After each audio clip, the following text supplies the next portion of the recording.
What's up, YouTube? Pastor Bob. Well, today I'm going to do a little unboxing for y'all. I figured you'd all like that. I'm not going to really get into the specifics on this video. And the reason why is I probably end up doing a second video. I put up a new stand in here, setup stand, because my other room was a little bit congested, so I figured I'd do it up in my music room. Give you a little view. I mean, I got a lot of stuff in here. This whole room is filled with guitars. Probably, I don't know, 80 some guitars in here. Anyway, I got a special guitar in, and Mary got it for me for my birthday.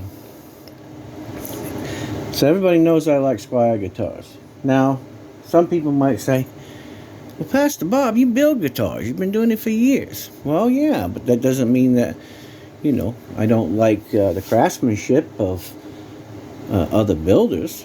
I mean, I would have never got into this if it wasn't for Fender and Gibson and Guild and Taylor and Olympia and Alvarez and Kay and G&L and Paul Reed Smith and Gretsch and Carvin and TTM. I mean, I could go on and on and on. If it wasn't for those guys back in the day, you know, I mean, I would have never got into really loving the art of building guitars. So I still buy them because I like them, and I like supporting those people who really enjoy this hobby, because it is a hobby, you know, and it's a profession, and it's an art. Anyway, so I'm going to unbox this box over here for you guys. Not that you haven't seen 1,000 of them, but I'm going to do my guitar, right? Because every guitar is different.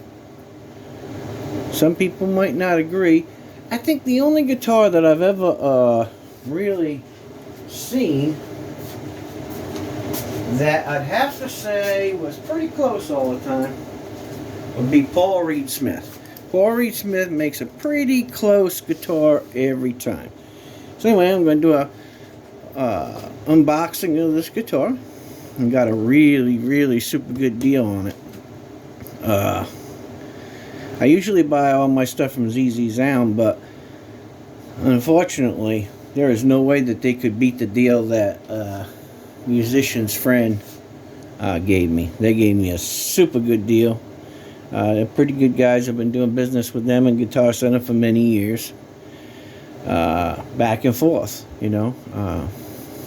As a matter of fact, I've helped a couple of Guitar Centers do some quick setups on guitars for them. Because I was in there and customers were worried about some stuff, and I said, well, you know, I'll do that for you. And a couple of guys already knew who I was, so, you know, I just whipped it out for them. Anyway, so I appreciate them guys, you know. They're good guys, you know, they're just guys trying to make a buck, you know, like everybody else. And I've never had any problems with the guys at Guitar Center or Musician's Friend or ZZ Sound. But sometimes, you know, ZZ Sound can't hit the same price mark as the other people. Or maybe they don't have the same backstock. So, I couldn't go wrong for this guitar. Not for the price. Mary said, I get it for you for your birthday. So here we go. I'm sorry that all my tools are not out here yet, guys. But they will be. I still have a back to put on this, but it's gluing up. I'm making a custom back for it. And then shelving for underneath, because everybody knows I have a lot of parts. But the only parts that are going to be down here in this room will be finishing parts. In other words, machine heads, nuts, bridges, saddles, electronics, things like that. No spray, no stain, no wood, no cutting, none of that stuff down here. All that stuff's out in my other shop. So I figured I'd make this one the first one that sits on the mat before everything gets down here. So I'm going to go ahead and open this baby up. I know that they already looked at the guitar, so and inspected it for me. If they knew where it was coming.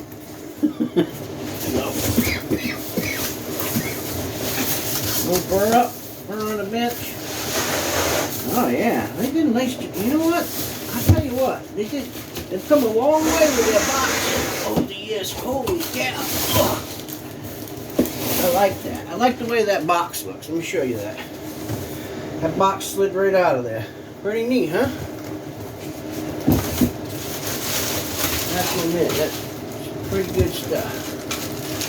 So I'll probably bore you with some stuff that you've already seen, but this is something from my collection. Did I buy it because I needed it? No. Did I buy it because I thought it was going to be better than everything that I got? No. Did I buy it because I collect them? Absolutely. Will I give you my honest opinion? Yes. Alright. Let's set it down there. Alright, let's take a peek. I'll show you guys real quick. So you guys can see it. You guys can get the overall view of it. How mine came in.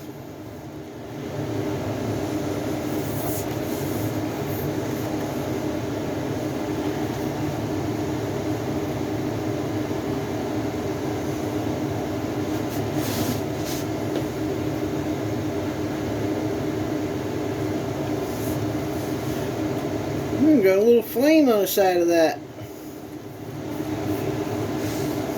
Alright, looks pretty good. Let's take a peek. Looks like Alnico magnets in there. And it looks like this, now, the original Fender saddles had Fender stamped on them. And I guess they decided to stamp them with Squier on them. I don't know if you guys can see them or not. And the only ones that I have that have any kind of stamping on them are my USA Squiers that were produced 1989 to 1990 in Corona, California, when they were bringing the production of the Squiers back from Japan and moving it to Mexico. The plant caught on fire in Mexico, so what ended up happening is the U.S. plant did the production for Squier for 1 year. So they are very, very rare guitars. There wasn't a whole lot of them made, and some of them are more rare than others. So anyway, they were nice. Yeah, they look like Alnico. I'm not sure. I can't tell without doing a test, which I'll do in another one. Oh my god, they did a really nice job. I know you guys probably can't see that on camera, but they rolled the edges. There's no snags on it. They actually rolled the edges. I mean, it actually feels good. I can't believe it. I know that some of the Squiers, the Vibe series, right? They do a pretty good job on those. But I must say they did a nice job on them frets. Pretty close to being in tune. Alright, let's put it up on there. Bench here, let's see. Check the machine heads out, see how the machine heads feel. They all feel pretty good. The nut seems to be cut alright. I mean, without me testing it, well, I guess I can test it here.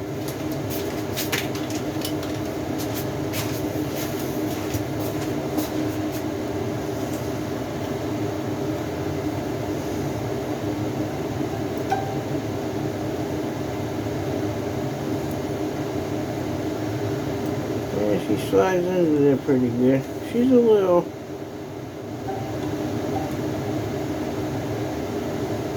It's alright. I guess the action's not too bad. I do see that there's a lot of relief in the neck here. So there's a lot of underbow. I do see that. So I might have to straighten it. Take the truss rod and adjust it a little bit. Straighten that out. Because I can see that it does have a little bit of underbow to it. Which it should have a little bit, but I don't know. That might be just a little bit too much.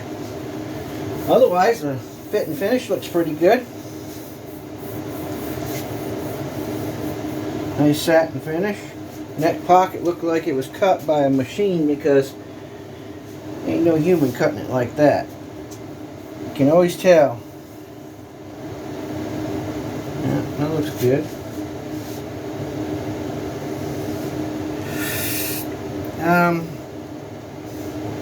The saddles look a little off. Like they're all leaning this way. So, I'm not exactly sure what's up with that. I don't know if you guys can see that on camera or not, but I'll try showing you. If you look, the saddles are usually straight, right? These look like they're a little cocked. I mean, it looks like it looks intonated. I mean, I'll have to check all that out, but it just kind of looks like they're leaning to the right a little bit. It's not a big deal to me, but I just wanted you to know that in case you're buying one of these.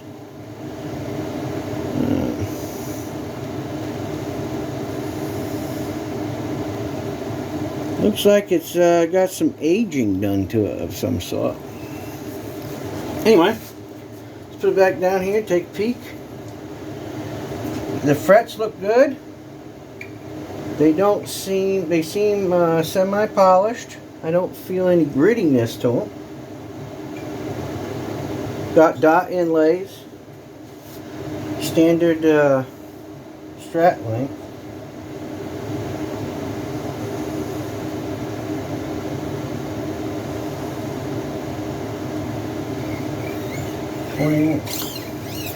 Looks pretty good.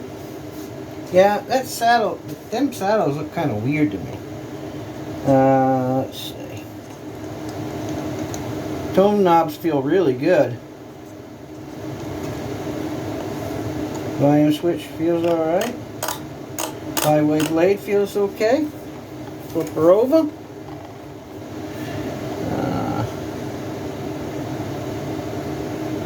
Made in Indonesia. They do a pretty good job over in Indonesia. By the way, this is the 40th anniversary.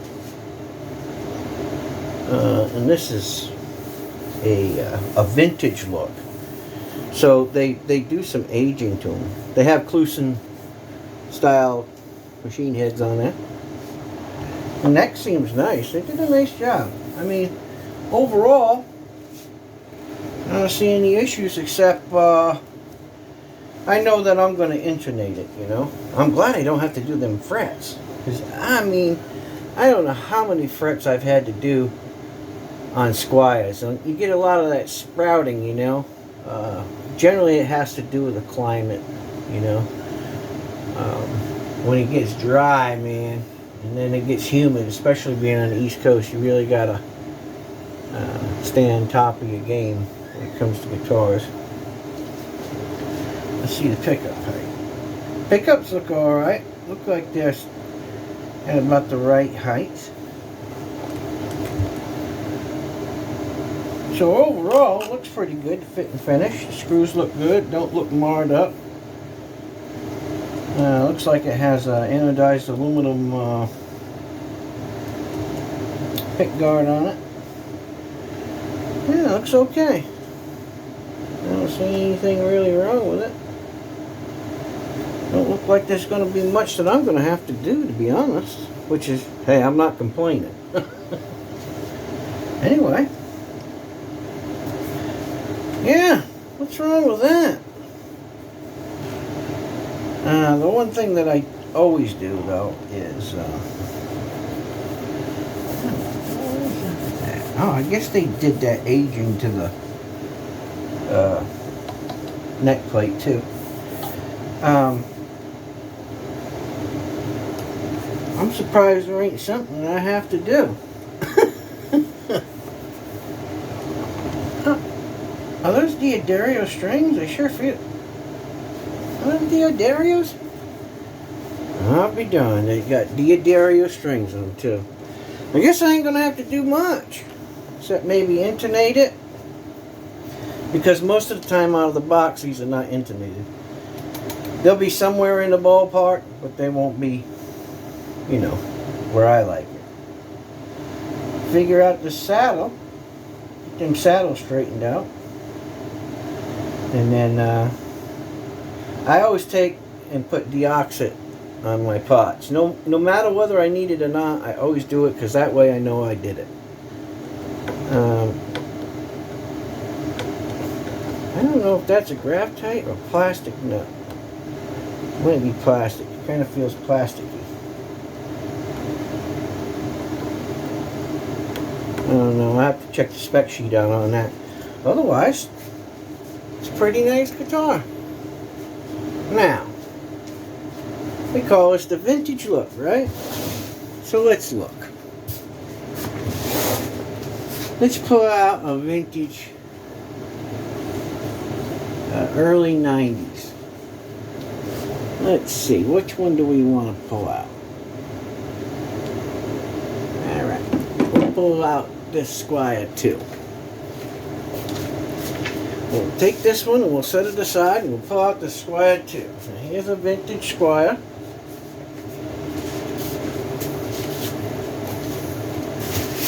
Or one of my vintage Squiers. And we'll take a look. Now you know this is a vintage guitar. Look at that. Look at that color. Even the nut, when you look at that nut, how old this guitar is, right? Look at that action. I want to see some action. Look at that. This baby's like, whew, fast fellows. Just to kind of give you the look. Now, the machine heads are a little bit different.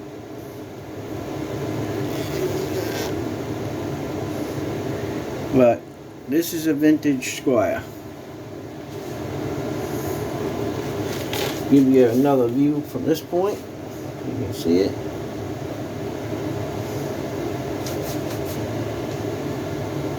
So it's pretty close. Pretty close.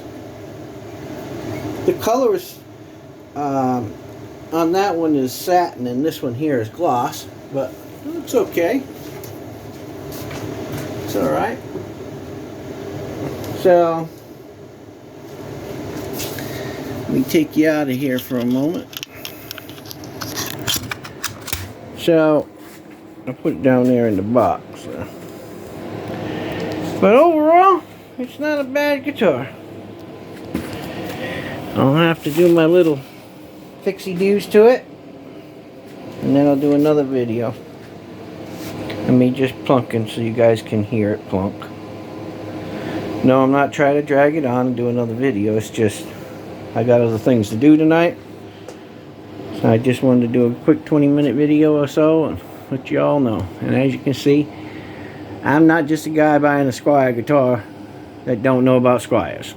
Because I got a lot of Squiers. I got guitars everywhere, don't I? Oh, absolutely. That's one wall, and here's the other wall. And that's nothing. You see all that stuff? PAs. I got PAs on the other side, too. Look back there in the corner. Gibsons, and I got brand new Charvels in the box. Oh, I know, it's crazy. Ernie balls, you name it, I got it back in the corner. But I started collecting Strats first, and that's the truth. So I have the 20th anniversary, which is this one, and then one of these is 25th anniversary. I can't remember which one it is. One of them's the 25th. It might be that one. I'm not sure. But so I got the 20th, the 25th anniversary. I even got reverse headstock over there, which I gotta fix all this. So anyway, hope you all liked the video. So that's the 40th anniversary Squier vintage series stratocaster, and I must say the fit and finish on it looks really good. I'm pretty impressed. I like the color, the satin. You know, that's pretty nice. I think they knocked it out of the park. You know, I think they retail for around, I don't know, $3.99. Most of the time you can pick them up for $3.49, $3.99. I mean $2.99. So, you know, be looking for the deals, because once they're gone, they're gone.